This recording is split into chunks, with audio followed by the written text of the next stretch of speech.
right, welcome to another episode of Piecing It Together, the podcast where we take a look at a new movie and try to figure out what movies inspired it. And today on the show, we are talking about Companion. We recorded this one a while back when the film was just first out in theaters, but we're finally getting a chance to release it now that the film is available on streaming.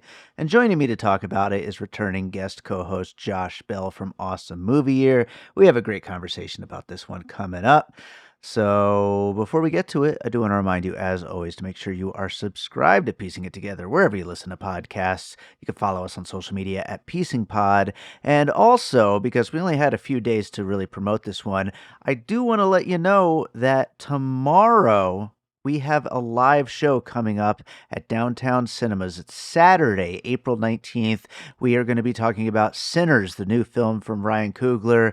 I have a great panel of guests on the show. It's going to be a fun time. If you're in Las Vegas, if you happen to be hearing this, I hope to see you out. It's going to be a great time. We'll be announcing some more live shows soon, but come on out tomorrow night. Gonna be an awesome one. Sinners at Downtown Cinemas, Saturday, April 19th. But with that said, let's get to Companion. All right, Josh Bell is back with us to be my recording companion for a episode on Companion. How's it going, Josh? It's good. I'm excited I don't know what order these are coming out in, but to have done 2 episodes in a fairly short period of time, it's good to be back here on the old Piecing It Together.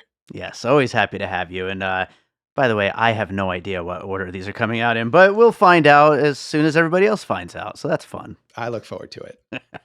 So, this movie is one I might as well just say it right up front. I find myself in the very, very small minority of people who didn't exactly love it, but I mean, that doesn't really matter because, with the whole format of this show, we're just, we're going to talk about what makes this movie tick. We're going to talk about what might have inspired it, talk about things that kind of reminded us of.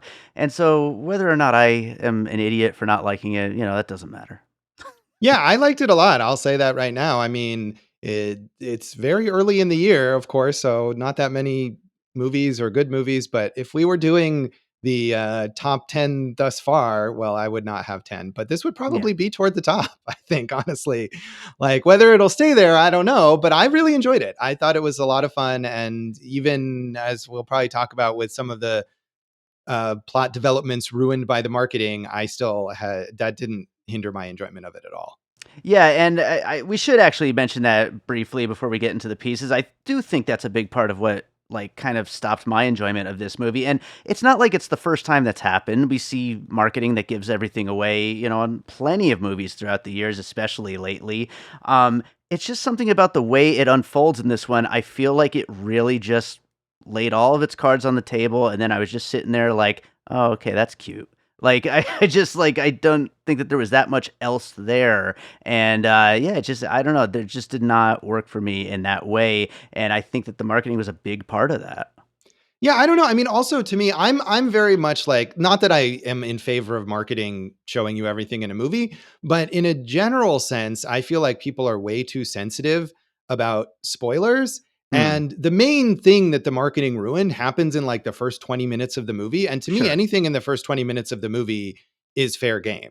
And when I reviewed this movie on the radio, I also ruined that. And I wasn't concerned about that at all. Yeah. And I mean, I do agree with that. But at the same time, I feel like the movie, maybe I'm reading into it too much, but I felt like it thought we didn't know.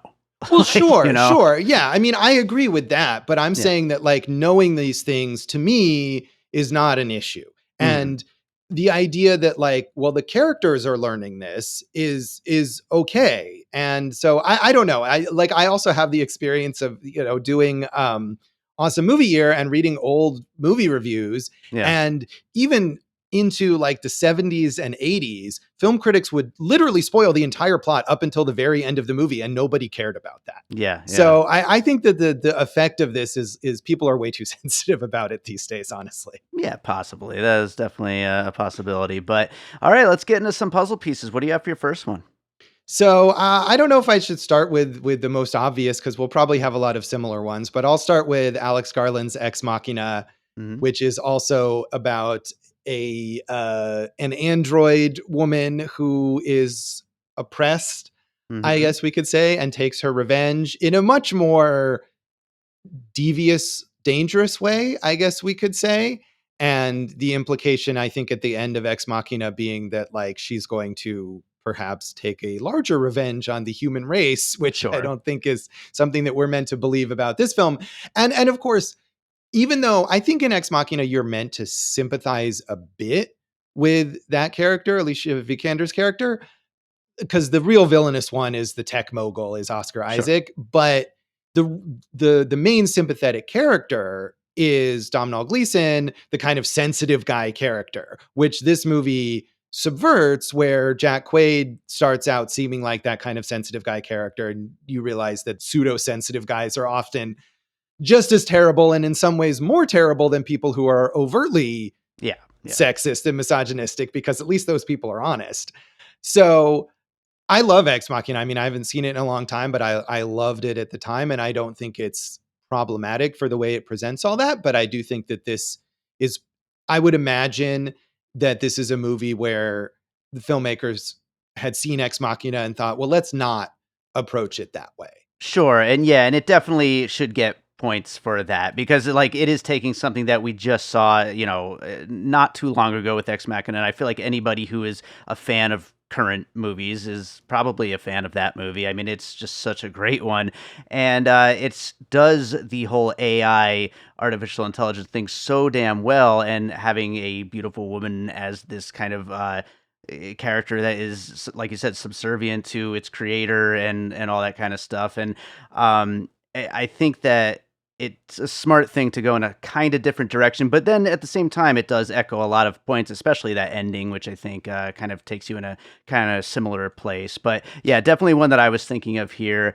And yeah, the characters in all tech movies are kind of pieces of shit, I feel like, really. So, Right. Although, I mean, again, I think in Ex Machina, we're meant to mostly sympathize. And maybe if I watched it again now, I would have a slightly different perspective now that some time has passed and we've seen more movies like this, or we've really, in reality, learned how terrible all these tech Mm. people actually are. Oh, Then yeah. maybe I would sympathize less with the Domhnall Gleeson character in that film. But I recall him being set up to be more sympathetic. And I feel like that's something Alex Garland does. I mean, if you watch Devs, for example, there's very clear delineation, I think, between the sympathetic tech people and the evil megalomaniacal tech people. And he Sure. certainly sees both of those types in there. I mean, another thing Ex Machina has is the other android character played by Sonoya Mizuno, who maybe is a little more like Sophie Thatcher's character here. She's more like oblivious to her Sure. purpose or whatever. And so there's a bit of that as well. Yeah, absolutely. Well, speaking of spoilers, kind of gonna have to spoil this one. I'm going with "Don't Worry, Darling" for my first puzzle piece here, and I know everybody either hated it or just got into all the drama around it when it came out. I didn't hate it; I just thought it wasn't very good. But regardless, the idea of everything for this woman is in the world of this incels just kind of idealized version of what his world should be and what his woman should be. It's all taking down these kinds of pieces of shit, and that should definitely be applauded. Even if I didn't particularly love either of these movies, it's certainly a good aim to have for movies like this. And like we're saying, a lot of these kind of guys that are into the tech stuff, I don't know why they all go in the wrong direction and become these assholes, but it's something that we're seeing in real time is happening all the time. And so it's obvious that it would be reflected in art and movies. Yeah, I didn't care for Don't Worry, Darling. I feel like it was a good idea Sure. that was not successfully implemented. And it also, I don't know if you did an episode on it, but it certainly has its own influences that are generally better Yeah, movies. sure. But one thing that, to go back to our talk about spoilers, Don't Worry, Darling holds off on its twist until the very end Very, and then very has end. Yeah. no time to explore the implications of that. Yeah. And one thing that I think this movie does better is within 20 minutes, it's like, here's what's going on with this character. And now we're going to spend the movie letting her and the audience discover what happens now that we know about this. And I Yeah. liked that a lot more. Yeah, I agree. It's a good way to tell this kind of story and to actually go somewhere with it rather than just all build up to that moment. But yeah, let's go to another piece. So I mean, I guess I'll stick with the obvious ones and mention Spike Jonze's Her, Mm-hmm. which is another less murdery movie about a human man falling in love with a robot woman. In that movie, of course, the robot or the AI does not have a body. And so, I mean, I think that's what makes it in theory less distasteful because, they refer to Sophie Thatcher's character Iris here in Companion many times as like a sex bot or a fuck bot Sure. or whatever. And that's not the case in Her. And so you can get the idea maybe that he is falling in love emotionally, intellectually with the personality and presence of this AI voiced by Scarlett Johansson is still creepy. And is another movie that I think, like Ex Machina, if I watched it again, instead of thinking how romantic and Mm-hmm. how nice, um, and sympathizing with the Joaquin Phoenix character, I might be like, wait, this guy is a creep. So I Yeah. don't know. I can't say for sure, but I think it's likely.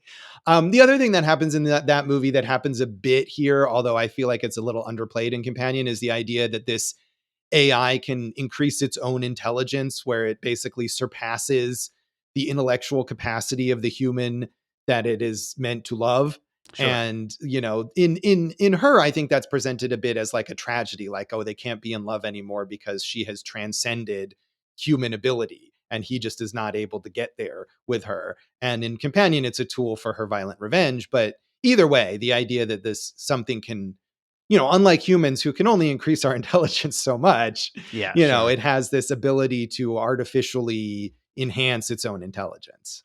Yeah, Her is another one that I was going to bring up as well. And along with a lot of what you just mentioned, the only other thing I was going to mention is both very like forward thinking about technology and where we might be in a few years, and I think they both have very realistic looks at some of what we're going to be encountering as we continue to, evolve our technology and all these things, some for good and some for bad. Yeah, I mean, we don't have the fuckbots yet, No. but we do have, I mean, you read all the time now, or not all the time, maybe, but sometimes now about people supposedly falling in love with AIs. And I mean, it's not, they don't speak to you, I think, in the same way that Scarlett Johansson does in Her, but still they offer, and again, it's, if we want to talk about what AI really is now, it's an approximation. It's a very fancy autocomplete, but Yeah. humans are dumb and it looks to us like real emotional investment. And so people have gotten involved in that. And I feel like because when you read about real people's involvement, you're like, oh, that's fucking creepy. Yeah, sure. That would color. Whereas, it didn't really exist at the time that Her came out. So it can seem romantic. And now it would be like, oh, he's just like these weirdos in the news. Well, I'm glad we're getting you on the show a bunch lately because pretty soon it's going to be an AI guest on piecing it together. So, Yeah, I can't. um, You'll be able to like have AI recreations of Martin Scorsese sure. and Jean-Luc Godard on your film on your podcast. Can't wait. Can't wait. So let's see here. So you had Her. I will go. All right. You know what? I'm just going to get it out of the way. It's such an obvious one, but Terminator 2. As far as a robot pretending to be a cop, you can't not think of Robert Patrick, and you even at the end get Iris's reveal of her endoskeleton, so you get that image as well. But there's probably even more that I'm not thinking. Maybe you have some others, but like there's probably other visual references to T2, and it's the ultimate artificial intelligence movie, really. Yeah, I definitely had that on my list, and I'm a huge fan of that movie. And visually, yeah, as you mentioned, that moment where she not only does she reveal her endoskeleton, but she does it like the same way that Yeah, Schwarzenegger does in Terminator 2 with the like half of the arm. I'm sure that was very deliberate. And the way not only is Lucas Gage's character, who, spoiler, is also an android, not only does he dress and pose as a cop later in the film, but the way that he runs yeah, looks exactly like the way that Robert Patrick runs as the T-1000 in Terminator 2. I thought a bit about when Jack Quaid is kind of trying to cut Iris down and explaining how everything that she, feels and does is fake. And he mentions her tears, being just oh like a water sure. reservoir. And I remember, Schwarzenegger in T2 saying, I know now why you cry. um, Even though I don't believe he is ever able to cry. Right. Um, he talks about it, and maybe he would be, because the Terminators, I mean, we don't get into the logistics of like what exactly is Iris, but it sounds like she's completely artificial, even if her, skin and whatever feels real enough. But the Terminators famously are covered in actual, like, organic flesh. Sure. So maybe you could cry. I don't know. Maybe he could produce real tears. I guess we never really get into like, does the Terminator have bodily functions? Yeah. Does the Terminator shit? I'm There's sure there's plenty room, of, there's room for that soon, I'm sure, in the next reboot. yeah, But or lots of online talk about that I don't want to get into. But no, one other thing that I was thinking of as we were talking earlier is that I'm pretty sure Terminator 2 is one of the most famous movies for a trailer ruining the surprise, where, because Schwarzenegger had played the villain in the first Terminator. And if you watch Terminator 2, his initial appearances, it seems like he is still dangerous and menacing, and he's out to get John Connor. And it isn't until the moment that he like takes his shotgun out of that box of roses in the mall, and you think he's going to kill John Connor and has him duck and instead shoots at the T-1000, that you realize, oh wait, this guy is the good guy now, or at least has been, reprogrammed. And I think that was ruined in the trailers. That's a really good point. But I will just say, Drew Hancock, promising debut, but no James Cameron for the rest of the action sequences. So, yeah, I guess. But I mean, seeing where James Cameron's career has gone, I mean, like T2 is literally one of my favorite movies of all time. Sure. But subsequently, I've not been on board with everything that he's done. So we'll see what Drew Hancock does. I'm not saying he's better. I am saying we'll have to wait and see. What if Drew Hancock is the guy that James Cameron picks to do Avatar 5, or, he says he's going to pass it off to someone new? I don't know. That's a terrible idea for both of them, I think, because it needs to be someone who has way more experience with those giant scale productions. And I don't want to see a guy who did a fun, cool, this is like same as what happens to all these people who go do Marvel movies, right? Yeah. You do like a fun, cool, original film, and then you just get like, eaten up by the machine of franchises. So I did appreciate, I think he has said that he is adamantly against doing a sequel to this. So I like that. That is definitely a plus for sure. But what do you got for your next piece? So I guess, we can keep with the same theme, and I will pick Megan, a very fun killer robot movie. And that's back again in the theme of like the killer robot is bad, but at the same time, everyone loves Megan. Yeah. I'm curious to see how Megan 2 turns out, because I feel like this is based on nothing other than my own instinct that they're going to turn Megan into a hero. Because people love her so much. Yeah, I think so too. And I am here for it. Can't wait. But even as she's villainous and she kills all these people, right? She does it out of this misguided motivation to protect this child that she has been charged with becoming the friend of. And as terrible as she gets, the kid is like, no, Megan is my friend. So, I think in terms of the emotional bond with the robot, the emotional bond between the robot and the human, it goes along with this film and with her and with Ex Machina, that like that continues to happen. Even in Terminator 2, John Connor forms this emotional bond with the Terminator, despite the Terminator's objections that it is not able to do that. So I think that fits in. And I think Megan is a recent enough film too, that we get the tech Ronnie Cheng's character, who's like the head of the company, and he's the worst. So we know. And even Allison Williams, who works for the tech company and is also sort of the hero, she kind of sucks too, right? She's awful. Yeah. But, they're all great though. I can't wait for Megan too. It's fun. Yes. Yeah. So I will go with, so I'm going to go with Family Guy for my next puzzle piece here, because there's a lot of cutaways in this movie to like, remember that time when, and like, especially with the setup where they're remembering how they met their robot, but it actually, was totally a programmed thing and it didn't actually happen that way. But we get a lot of like very jokey cutaways like that. And so it just reminded me of Family Guy. I think there's at least like 3 or 4 moments like that. And then especially the big one where, we find out that the main guy ends up kind of putting himself into the dream of Lukas Gage's robot, so that way now he's in love with him in that story. It's very silly, goofy stuff, but kind of fun though.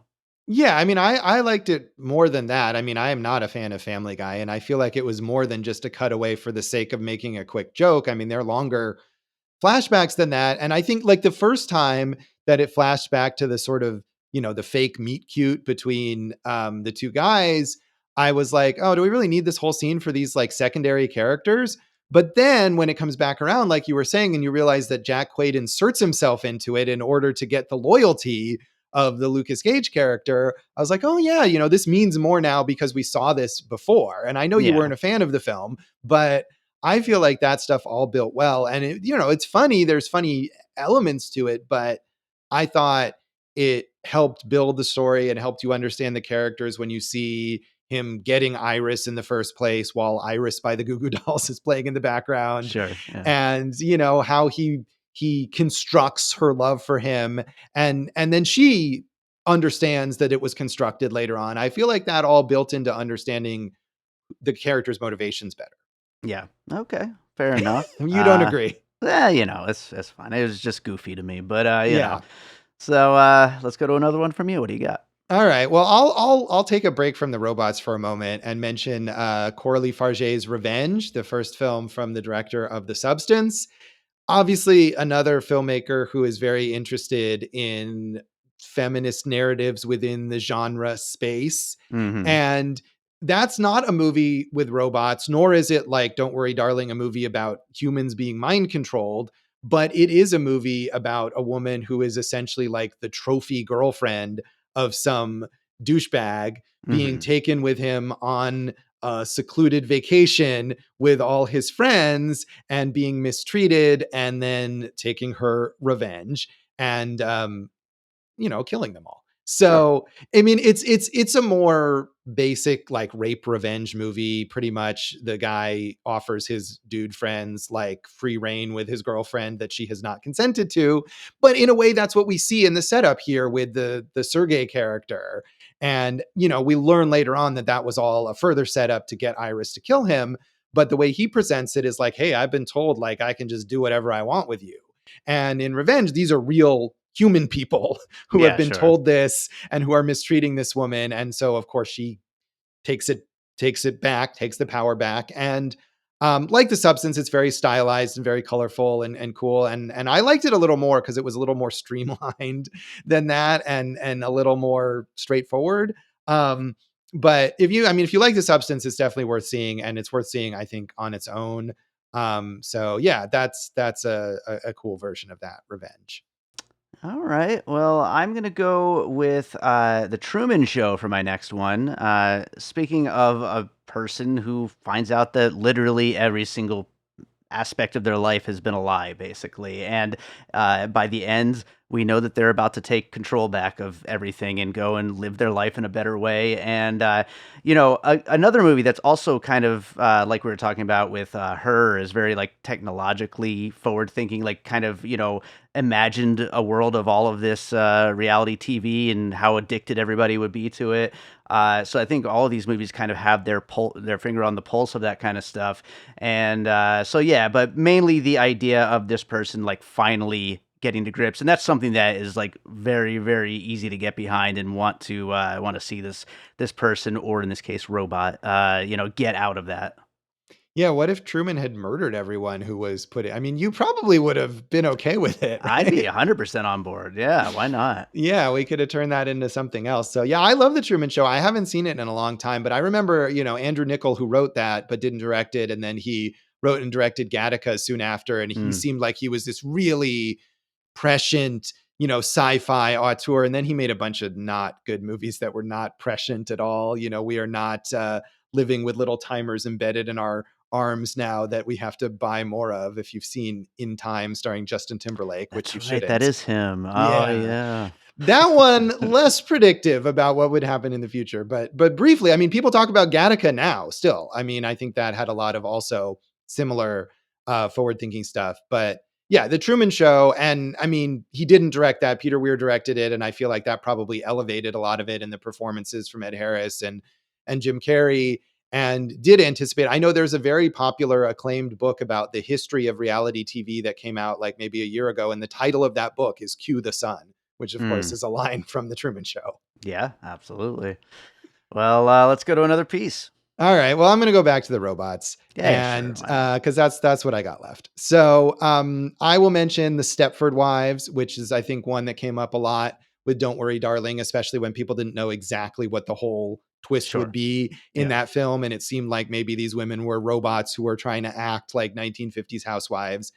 And that's what we've got in The Stepford Wives, which is a great movie. I mean, I think we did a whole awesome movie year episode on it. And as we said then, I think it's become this cliche that people don't even necessarily know that it was a movie. But Yeah. it's actually a really well made, complex story about feminism and about a woman trying to find her balance, that's still an issue today. And I mean, in that movie, this woman is trying to, once she figures out what's going on, trying to escape her potential fate of becoming a Stepford wife. And, Iris is already there, but in a way she is. Once she knows what's going on, she's trying to escape that control. She's trying to reassert herself, take the phone that controls her so that she can control herself. So I think there's some similar themes, and certainly the way that Jack Quaid wants her to behave is a Stepford Wives esque way. I mean, the way she dresses is this kind of old fashioned 1950s ish, less like a housewife and more almost like a teenager from that Mm. era with the headband and stuff like that. But clearly in this very stereotypically feminine role that everyone wants the women to behave that way in the Stepford Wives. So Yeah. And again, I mean, to go back to something we've been talking about, I mean, that seems to be what all these tech guys want, basically. So it fits really yes. well. So, Yeah, it is. yeah. And I will say, I mean, as much as we sympathize, of course, with Iris in this film, in reality, robots are not people. And if you want to fuck up your robot, it is much better than fucking up a real person. Yeah, that's fair. That's fair. Well, I'm sure we'll be having plenty of conversations about that in 10, 20 years. But Yeah, I can't wait. yeah, yeah. So my last piece, I haven't seen this one since it came out, so maybe I'm a little bit off base here. But I was thinking about The Cabin in the Woods, for Drew Goddard and Joss Whedon, and like that general like way of storytelling of it's a lot of jokes, there's a lot of obscuring what is about to happen and constantly twisting on the audience and trying to change the narrative in every other scene basically. And The Cabin of the Woods does that pretty damn well. And here I this was another of my kind of issues with the movie, like the fact that it's not enough that the whole robot girlfriend thing, but there's also a whole robbery plot, and they're actually there to kill this guy and take this money, but then there's a whole other thing, and it all kind of gets out of whack. And like, so there's just layers upon layers of all these kinds of things. And I think that's something that, we see that in all of these people, Joss Whedon, the J.J. Abrams, also, along with those people like Drew Goddard, who are always kind of trying to add layers upon layers of things. And sometimes it just stacks up a little bit too much and kind of loses focus. Do you think that's what happens in The Cabin in the Woods? See, and that's the thing. I haven't seen it since back then, but I do remember when I watched it. I remember it's another movie that like everybody loved, and when I watched it, I was just kind of like, it's a little too cutesy for me. I don't know. Yeah, I loved it. I mean, I also haven't seen it since then, but I really liked it. And I was a huge, huge fan of that whole Joss Whedon style. And Joss Whedon as a person is not exactly Yeah. beloved at the moment, and that's fair. But I mean, I still like, we did, again, going back to awesome movie year, we did an episode on the Avengers, and I still think that's one of like the highest points of the Marvel thing. And I rewatched a bunch of Buffy the Vampire Slayer episodes recently for an article that I wrote, and I felt like I still really enjoyed that. So whatever he did as a person, or as you're saying, some of the influence where people were imitating him poorly, Yeah, yeah. not great. But I feel like a lot of the work that he did still, I do appreciate. So I don't know how I feel about Cabin in the Woods now, but I remember liking it then.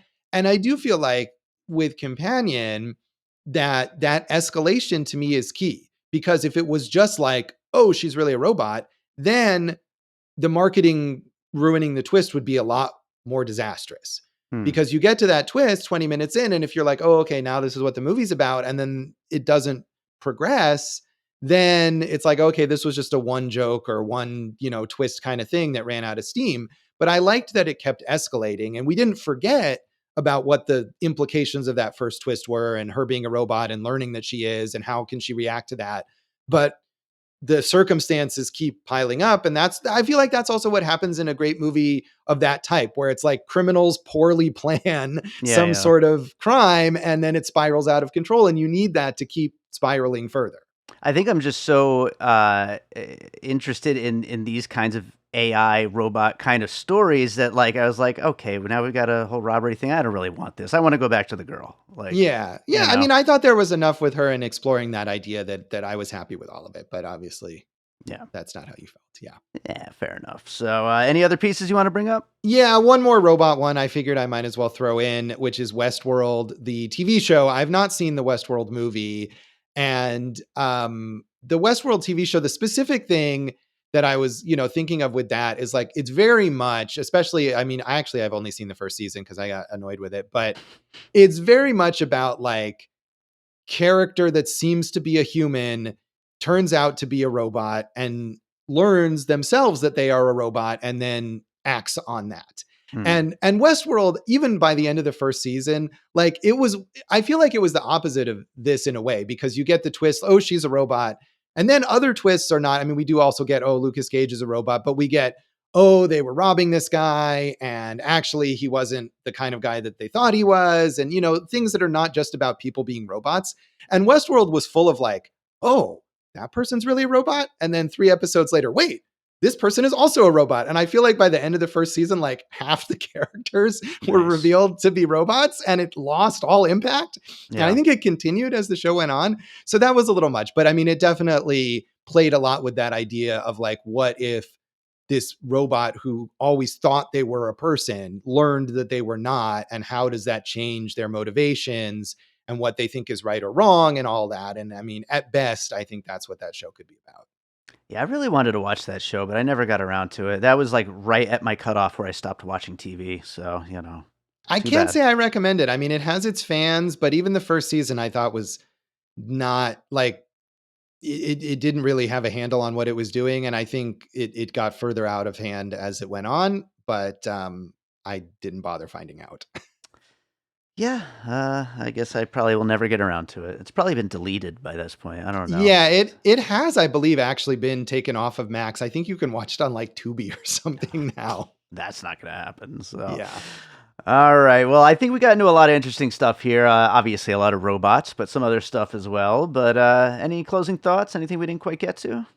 I mean, I think we really covered all the points here, but again, I would say I really liked this movie and I'm curious to see what Drew Hancock does next. Hopefully not an Avatar movie. Hopefully he will get this movie has been successful enough that he will get the chance to have another fun original idea that he'll be able to explore. And yeah, the performances are really good. I think Sophie Thatcher is so good in this movie. Like Yeah. it wouldn't work without that because you do have to sympathize with the killer robot. Yeah. And she makes that work. And she's great. She was great in Heretic recently. And I love Yellow Jackets. And she's excellent on that. She's definitely like a huge up and coming star. So I will say, shout out to her. She's really good in this. Yeah, she is excellent. I loved her in Heretic, and definitely looking forward to more from her. Jack Quaid, I just can't even look at him. If I keep seeing that Novocaine trailer, I'm gonna lose my mind. But yeah, definitely some good performances all around here. And yeah, as much as I didn't love it, I'm definitely interested to see what Drew Hancock does next. I mean, certainly I love big swing ideas, and this is definitely one of those. So I'm all for that. But yeah, I think that's a good place to wrap up Companion.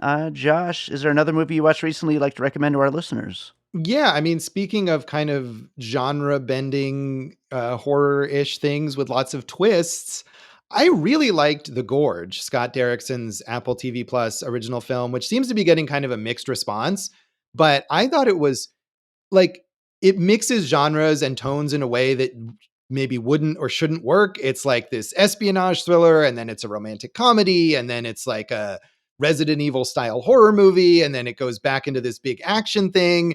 And much like I was saying about the escalation in Companion, I think it's the kind of thing where you get one twist or reveal and you're like, okay, this is what this movie's about. And maybe I don't need it to be another hour of this, but then it just keeps switching things up in a way that really worked. And I loved that it was not making fun of the idea of like pure romantic bliss. Like Miles Teller and Anya Taylor-Joy's characters, they fall in love and they are happy and they're really into each other and they get the romantic. I mean, I don't want to ruin the end, but it doesn't do the sort of cynical horror movie thing.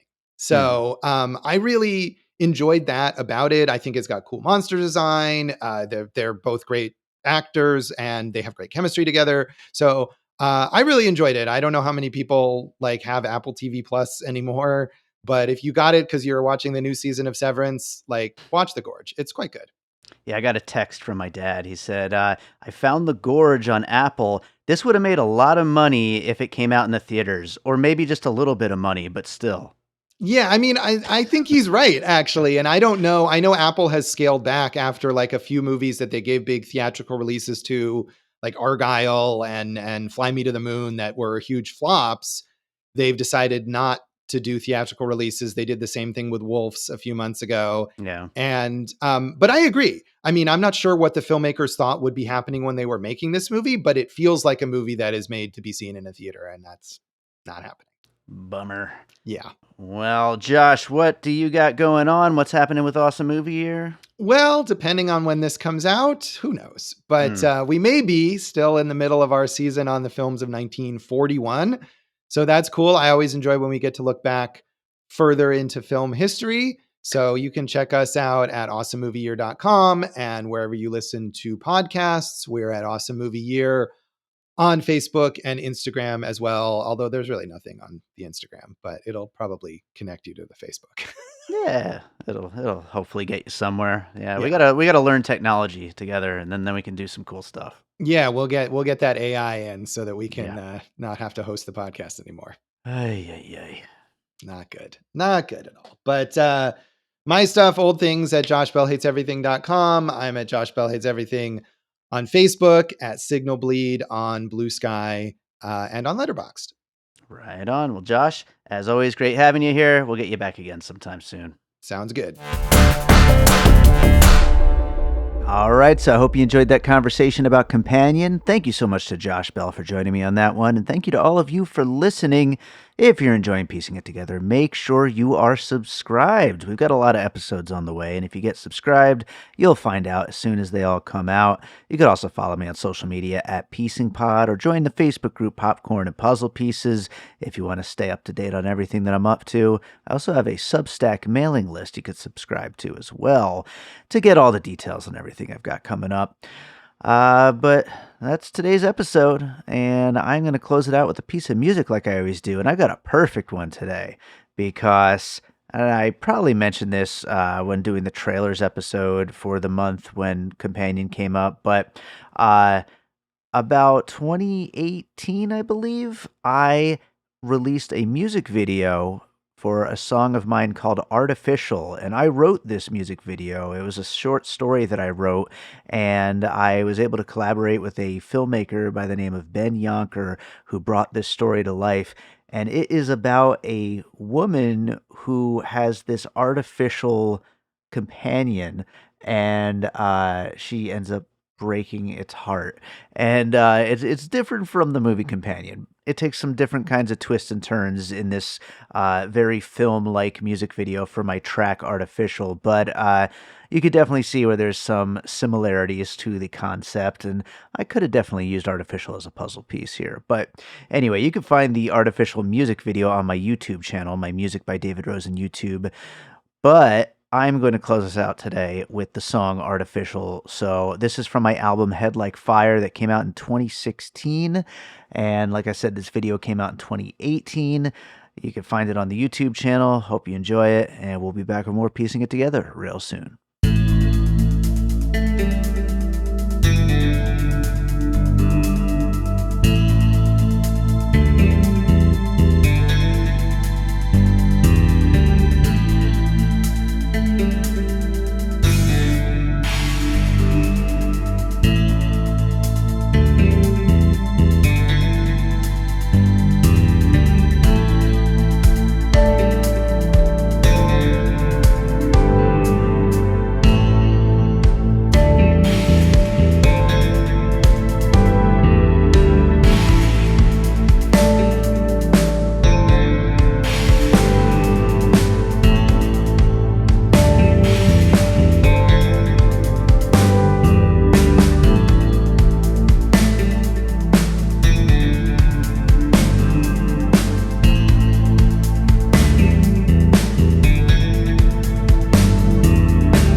An All Points West production, produced by David Rosen in Las Vegas.